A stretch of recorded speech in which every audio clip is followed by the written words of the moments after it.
pode, se sacode. Pode vir quente, do porteiro ao presidente. Se você pode vir quente. Quem pode vir, pode vir quente. Pode vir quente, pode vir quente. Yeah! Lúcio, a culpa não é um complexo narcísico, cara? Pode ser também, né? Pode ser isso. A gente tem que fazer uma Cara, análise. você sabe por que eu digo isso, cara? Porque se eu não tiver culpa, eu sou perfeito. E a perfeição é uma pretensão narcísica, né? Então, o que eu digo sempre para os meus pacientes é o seguinte: olha, o espaço analítico não é um lugar para culpa e nem para culpados. Porque é o seguinte, olha, se eu não tenho culpa, quem tem? Ninguém.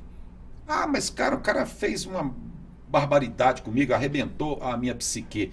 Naquele espaço ali, não tem espaço para culpa, nem para desculpa, nem para culpado. Bom, é a visão que eu faço. Por quê? Porque essa é uma viagem que a pessoa ela vai fazer de autoconhecimento. E nesse autoconhecimento, cara, nós não somos juízes, né? Para ficar colocando na balança aquilo que é, sabe? E é isso que você falou aí, que você trouxe, é uma posição interessante do psicanalista para fazer a pessoa que se sente culpada e que vai lá te procurar refletir, ou seja, é aquilo, voltando no que eu já tinha falado, amadurecendo o ego dela para ela entender que se a pessoa ela não tem culpa, ela é perfeita, né? E não existe gente perfeita. Exatamente. Né? Mas as pessoas superegóicas, elas têm um problema sério com a questão da culpa. Lúcio, eu trabalhei numa clínica de recuperação. Na verdade, eu não trabalhei como psicanalista, não. A nossa escola fez uma parceria com uma clínica de recuperação. Você era colaborador? Era um colaborador e era uma clínica até ligada a uma igreja evangélica. E o que eu observei, analisando lá, era o seguinte: que a instabilidade emocional ela é pendular. Ou a pessoa se sente a pior pessoa do mundo, ou ela acha que todo mundo conspirou contra ela. Então, assim, ou ela acha que fez um mal terrível para a família dela, ou que a família fez um mal terrível para ela, e essa coisa pendular. Ora, eu sou a pior pessoa do mundo, outra hora o mundo foi o pior de tudo para mim. Eu acho que a função da psicanálise é parar esse pêndulo numa posição da qual a pessoa entende que foi tudo vivências, por mais traumáticas que foram, e aqui não é aliviar a barra de pessoas que fizeram, né? Imagina uma pessoa, por exemplo, vítima, uma criança que foi vítima de molestação, né? Então, é claro que não estou aliviando o papel dessa pessoa que fez essa barbaridade com essa pessoa, não é? Mas uma coisa que eu aprendi na clínica psicanalítica é que nós temos uma força, e aí nós temos uma capacidade de uma resiliência que eu acho divina, sabe? Da qual, porque nós somos seres improváveis, nós somos sobreviventes. E a pessoa tem que ter consciência que ela é capaz dentro disso. Porque o histórico, todo mundo iria meter uma bala na cabeça. Agora, entender que ela tem uma coisa mágica, ela tem uma coisa divina, aí eu acredito, sabe, que aí remete muito à questão de sermos a imagem e semelhança de Deus, porque é uma força sobrenatural. E dentro dessa força sobrenatural, mas encarada de forma natural, sem encarar isso com misticismo, com religiosidade, com nada, simplesmente encarar, porque se ela te procurou, se ela chegou até ali, ela tem condições de se reestruturar, desde que ela queira também, né? E não é fácil, porque é dor incrível, né? Como diz o Skank, é dor incrível. Mas eu acredito que as pessoas têm essa capacidade. É uma leitura pessoal minha, não é uma leitura da literatura psicanalítica, mas é a minha experiência no set analítico de ver que toda a vida, eu comentei com o Marcos sobre isso, não existe vida desinteressante. Toda vida é um best-seller, toda vida ela é bonita, tá? Ela só não foi contada, né? Então, nada melhor do que você contar a sua história, para saber o tanto que você é forte, é importante e é viável, né? Porque a gente acha, não, eu não sou viável, né? E somos, né, Lúcio? Lúcio, o que é o trauma? O trauma? É. O trauma ele está muito relacionado com a vivência que a pessoa passou, né? Então, por exemplo, levando para a psicanálise, a gente sempre procura olhar lá naquela vida da criancinha, né? Então, ela pode ter tido um abandono, então ela tem ali o trauma do abandono, né? Ela pode ter sido violentada. Isso gera um trauma nela, é uma ferida. A gente pode chamar esse trauma de uma ferida, né? Uma ferida emocional muito forte que pulsa ali dentro dela.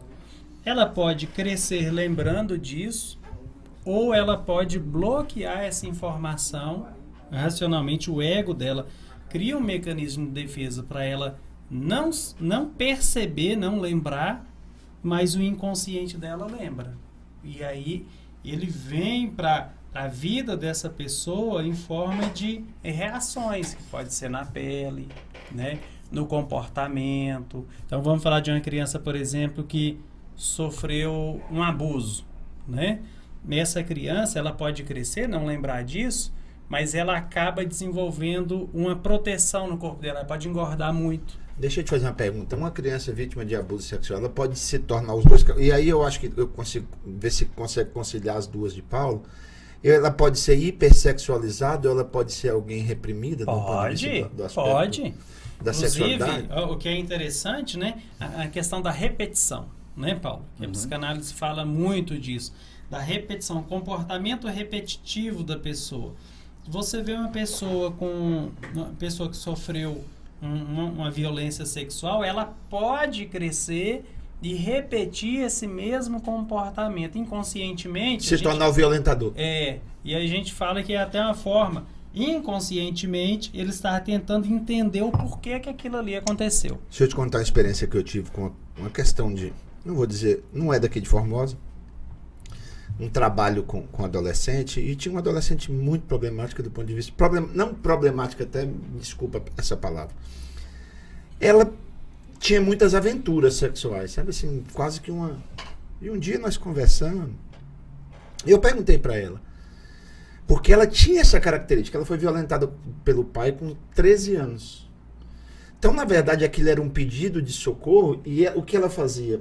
Como o pai era aquele muito puritano, muito religioso, do casamento, sexo após o casamento, ela tinha uma vida sexual um pouco desregrada, vamos dizer assim, dentro do corriqueiro aceitável, vamos dizer assim, que era uma maneira dela vingar do pai, como se fosse assim, olha, eu estou fazendo isso porque você fez isso comigo isso no passado. E o trauma é possível superá-lo? Sim, através da análise, né? Através do momento que ela relembra aquilo, que ela fala, que ela joga para fora aquilo que doía nela e que ela entende, ela gera ali, que a gente chama até na PNL de uma ressignificação, né, Paulo?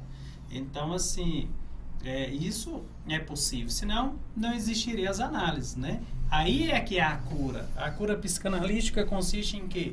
A pessoa entender o que aconteceu, né? Ela saber lidar com aquilo, que na época que esse menino foi violentado, ele não sabia lidar com aquilo, ele não tinha a maturidade suficiente, as informações suficientes para lidar com isso. Cresceu com um comportamento assim, né? E quando ele vai para a clínica, que ele começa a conversar, que ele começa a perceber essas questões e o terapeuta dele vai fazendo as intervenções que for preciso, ele vai amadurecendo. Aquela dor vai diminuindo, não quer dizer que ele não lembra mais, mas a dor daquele trauma vai diminuindo, aquela ferida, né? E o comportamento dela vai mudando. Quem pode, quem não pode se sacode. Pode vir quente, do porteiro ao presidente. Se você pode vir quente. Quem pode vir quente. Pode vir quente, pode vir quente.